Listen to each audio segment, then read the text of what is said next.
Well, I mean, let's look at the big picture. I've been a public company officer for 22 years. When you could generate 5 to 6% short-term interest on treasuries, and you thought that the cost of capital was 7%, then you didn't have to consider anything other than a conventional treasury strategy. You're maybe taking a minus 2% yield per year. I think that when conventional treasury assets started yielding 2% and you had a cost of capital of 7%, which is the expansion of the money supply, it became a minus 5%. People, they grit their teeth and they got through it. That was for the past 4, 5, 6 years.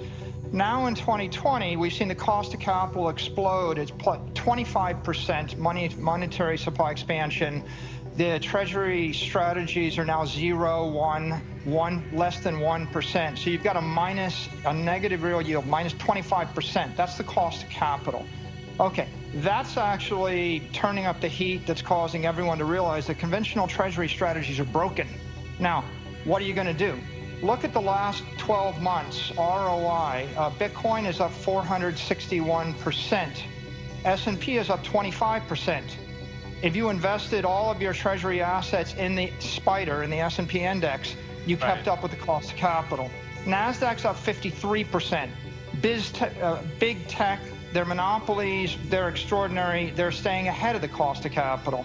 Treasuries down 7.7%. If you were holding long bonds like TLT, that's a disaster. Gold up 9%. It's also a disaster. It's not keeping up with the cost of capital. So why Bitcoin?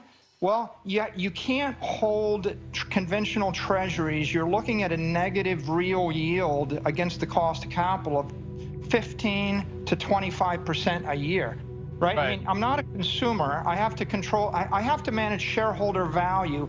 And if you want to maintain or grow shareholder value, you're going to have to grow your assets at a rate faster than the cost of capital. So your hurdle rate is 15%. Now, what are you going to do? It is, and I think, yeah, if you look, I mean, it is a different definition of cost of capital that you have than, say, like a traditional accountant would have, right? I don't think so. I think that a lot of people think about inflation. I think CPI. The cost of capital has always been in a conventional environment, risk-free, 6, 7, 8%. If you talk to any institutional investor in the past decade and you said, my idea is I'm going to invest your money at 1% or 2% or 3% interest, they would ask for it back.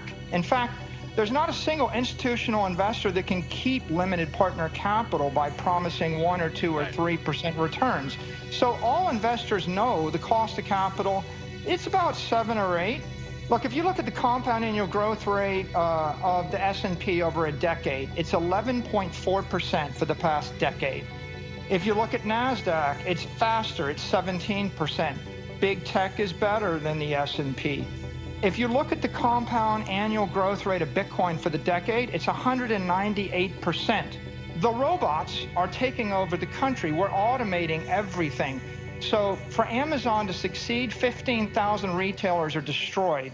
For Google to succeed, 15,000 media companies are destroyed. For Apple to succeed, 15,000 device manufacturers are destroyed. So every company is competing against Google, Apple, Amazon, Facebook. These companies are dematerializing their products and they're shipping.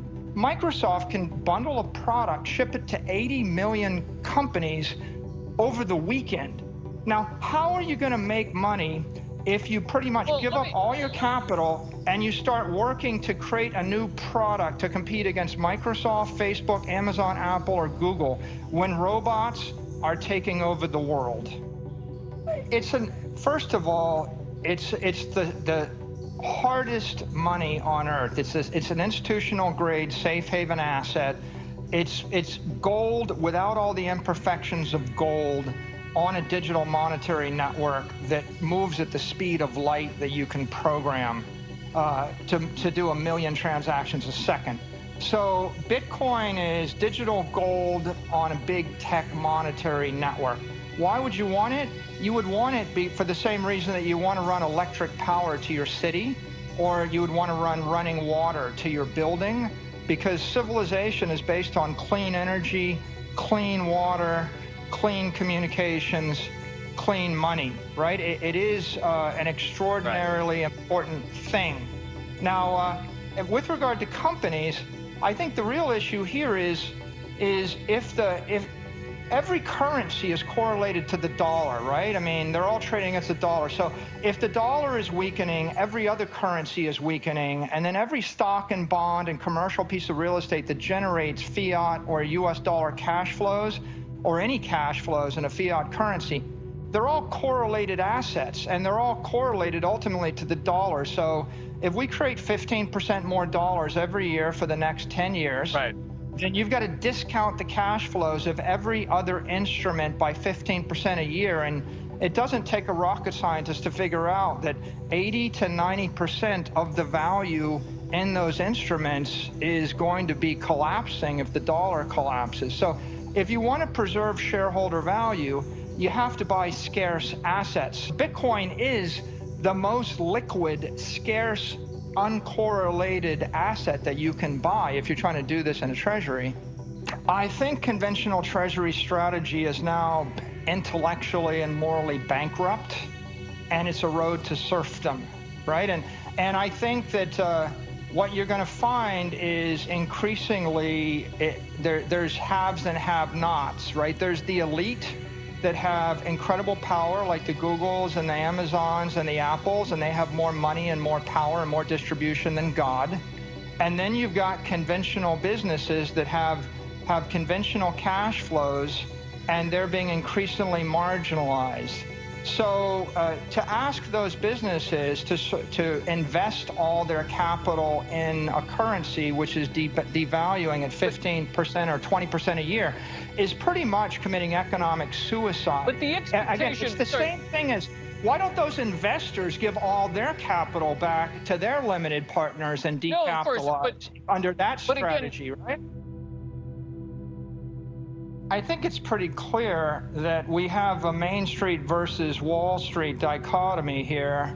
And if you have a company that is asset rich, then you've got a 25% boost due to money printing of the Fed over the past 12 months. That's the M2 money supply expansion, roughly. And if you have a company which is cash rich and asset poor, your business is just getting exponentially harder, and any cash that you have is being degraded at the same 25%. The S&P is up 24.61%, which means that if you want a proxy for cost of capital, if you invested in any kind of company that was up 5% over the past 12 months, you're not keeping up with even the index. Right? So if you're an active investor, you're going to have to find a way to get above 24%.